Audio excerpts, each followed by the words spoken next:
अस्सलाम वालेकुम। जैसा कि आप सब जानते हैं, रमज़ानुल मुबारक का मुक़द्दस महीना बिल्कुल करीब है और इसको बहुत अक़ीदत के साथ एहतराम के साथ रोज़े रखते हैं लोग इसमें। अब इसमें बहुत सारे मरीज़ स्पेशली जो शुगर के मरीज़ हैं, उनके ज़हन में बहुत सारे सवालात होते हैं कि क्या मेरे लिए रोज़ा रखना फ़ायदेमंद होगा? क्या मैं रोज़ा रख सकता हूँ? या रोज़ा रखने से क्या-क्या ख़तरात हो सकते हैं? वो कौन सी कंडीशंस हैं जिसमें रोज़ा मुझे नहीं रखना चाहिए? तो अक़ीदत के लिहाज से लोग इसमें रोज़ा रखना भी चाहते हैं और छोड़ना नहीं चाहते। इसमें सबसे जो ज़रूरी चीज़ जानने वाली है वो ये है कि शुगर के साथ बहुत सारे मरीज़, बहुत सारे लोग रोज़ा रख सकते हैं। अगर आपके बहुत अच्छा कंट्रोल चलता आ रहा है तो शुगर के मरीज़ रोज़ा रख सकते हैं, लेकिन कुछ कंडीशंस ऐसी हैं कि उसमें रोज़ा आपको नहीं रखना चाहिए।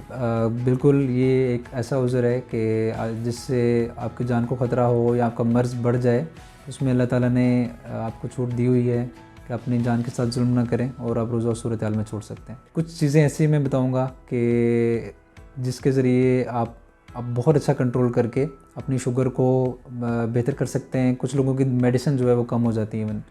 तो 3 चीज़ें हैं जिसके ज़रिए आप ये सारा काम कर सकते हैं: नॉलेज, डिसिप्लिन और कैलोरीज़ मैनेजमेंट। अगर कैलोरी मैनेजमेंट आप अच्छी कर लें, आपको प्रॉपर नॉलेज हो कि आपकी शुगर का रिकॉर्ड कैसा जा रहा है और आपने क्या खाना है, सहरी के वक्त क्या खाना है और अफ्तारी के औकात में क्या खाना है और रूटीन कैसे सेट करनी है, तो और इसको प्रॉपर डिसिप्लिन के साथ लेकर चलें तो आप तमाम रोज़े बगैर किसी मसले के रख सकते हैं। तो सबसे पहली जो ज़रूरी चीज़ है वो कि आपका शुगर का कंट्रोल कैसा है। शुगर का कंट्रोल बहुत अच्छा है तो आप रोज़ा आराम से रख सकते हैं। आप अपने डॉक्टर से मिलें। अगर आपको टाइप 1 या टाइप 2 डायबिटीज़ है, जो जिन डॉक्टर्स ने आपको मेडिसिन स्टार्ट करवाई हुई है, उनसे मिलके अपना जो शुगर की मेडिसिन है उसको एडजस्ट करवाएं। और अगर स्पेशली इसमें एक चीज़ काबिल ज़िक्र है, अगर आप ऐसी दवाई खा रहे हैं जो शुगर के लेवल को लो कर देती है, तो ये लाजमी डिस्कस करें उनसे, जो कि हाइपोग्लाइसीमिया जिसको कहते हैं। कुछ मेडिसिन हाइपोग्लाइसीमिया करवाती हैं। बहुत सारी मेडिसिन नहीं है जिन पर रिसर्च हो रही है कि जो नहीं करवाती, जैसे कि मेटफॉर्मिन एक काबिल ज़िक्र साल्ट है। वो ना सिर्फ वज़न कम करवाता है बल्कि शुगर के लेवल को बहुत लो नहीं करवाता, नॉर्मलाइज़ रखता है और बढ़ने भी नहीं देता। तो ये फ़ायदेमंद है। ऐसे मरीज़ वो ले रहे होते हैं मेटफॉर्मिन का साल्ट और 2-3 और नई चीज़ें, वो अगर ले रहे होते हैं तो उससे बड़ा अच्छा कंट्रोल जा रहा होता है, तो वो रोज़ा आराम से रख सकते हैं। तो जिन जिन अद्वियात से रोज़ा अपना शुगर का लेवल कम होता है या लो होने का ख़तरा होता है, तो उनमें स्पेशली इस चीज़ को मद्देनज़र रखते हुए वो रोज़ा रखें और एहतियात के साथ चलें और अपनी डोज़ एडजस्टमेंट करवाएं। सहरी में हमारी जो मुल्क में जो रूटीन है, बल्कि रोज़ों में सब लोग ये आलमोस्ट ऐसा ही ध्यान होता है कि सारा दिन चूँकि रोज़ा नहीं रखना, मैं शुगर का मरीज़ हूँ तो मैं पेट भर के सारी चीज़ें खा लूँ, ऐसा बिल्कुल नहीं करना। एक तो रूटीन तो ये सेट करनी चाहिए कि सहरी के वक्त कम से कम एक खजूर शुगर का मरीज़ ले सकता है और कोई ऐसी खुराक लें जो कि आहिस्ता से हज़म हो और पूरे दिन में आपको एनर्जी देती रहे। इसमें ब्राउन ब्रेड आ जाती है, सब्ज़ियाँ हैं, दालें हैं, आटे की चक्की वाला जो आटा है उसकी रोटी है, ये आप ले सकते हैं और ये सारा दिन आपको एनर्जी देती हैं। इसके अलावा पानी का इस्तेमाल बहुत ज़्यादा करें और सहरी में बहुत ज़्यादा कोई मीठा शरबत भी पीने की ज़रूरत नहीं है, कोई मीठी चीज़ें लेने की ज़रूरत नहीं है, पराठे खाने की ज़रूरत नहीं है, दही चीनी के साथ बहुत सारे लोग जो है वो कर लेते हैं, उसकी भी ज़रूरत नहीं है।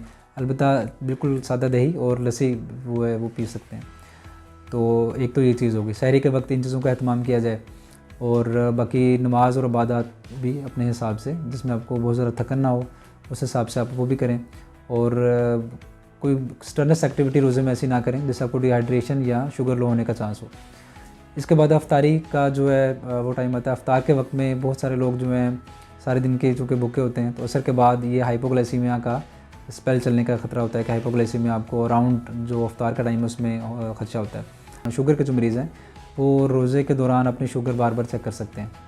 तो अगर आपको कोई भी ऐसी अलामत जिससे शुगर लो होने का खदशा हो, ठंडे पसीने आए, आँखों के आगे अंधेरा आ जाए या कमज़ोरी बहुत ज़्यादा महसूस होना शुरू हो जाए, तो आप शुगर लाजमी उस वक्त चेक करें। तो इससे भी आपका कंट्रोल अच्छा चल सकता है, आपको पता लगता रहेगा साथ साथ। तो अफ्तार का टाइम होता है, अफ्तार में जो मीठा शरबत हर घर में बनते हैं, तो ज़रूरी नहीं है कि आप 2-3 गिलास इकट्ठे मीठे शरबत के पी लें।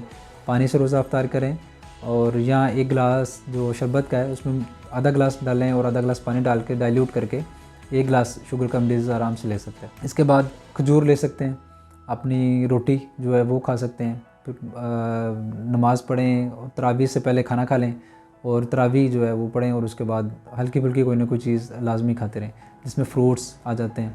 फ्रूट चाट हर घर में बनती है और तली हुई चीज़ें जैसे पकोड़े, समोसे और भी बहुत सारे आइटम्स होते हैं। प्रोसेस्ड मीट जैसे होते हैं वो भी नगेट्स वगैरह इस तरह के बन जाते होते हैं, तो इन चीज़ों से, तली हुई चीज़ों से अवॉइड करें।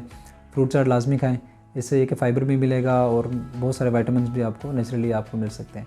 तो ये सारे दिन में आपको जो थकान और ये सारी चीज़ें वो पूरी होंगी और आपकी एक्टिविटी भी अच्छी रहेगी। बाकी जो मेन चीज़ इसमें मैंने बताई है कि अगर डिसिप्लिन से नॉलेज चीज़ों का लेकर और अपनी कैलोरिक मैनेजमेंट अच्छी रखेंगे तो जो मेन खतरात हैं वो 3 होते हैं। हाइपोग्लाइसीमिया, शुगर लो होना, हाइपरग्लाइसीमिया।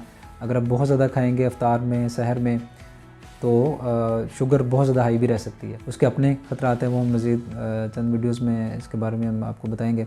और तीसरी चीज़ है डिहाइड्रेशन, तो उसका बेहतरीन हल मैंने आपको बता दिया। मुनासिब मिकदार में नॉर्मलाइज तरीके से डिसिप्लिन के साथ चलें, जो चीज़ें हमको बताएंगी उन पर अमल करें, तो इंशाल्लाह ये बहुत अच्छा कंट्रोल रहता है शुगर का और आप बड़े अच्छे तरीके से रोज़े रख सकते हैं।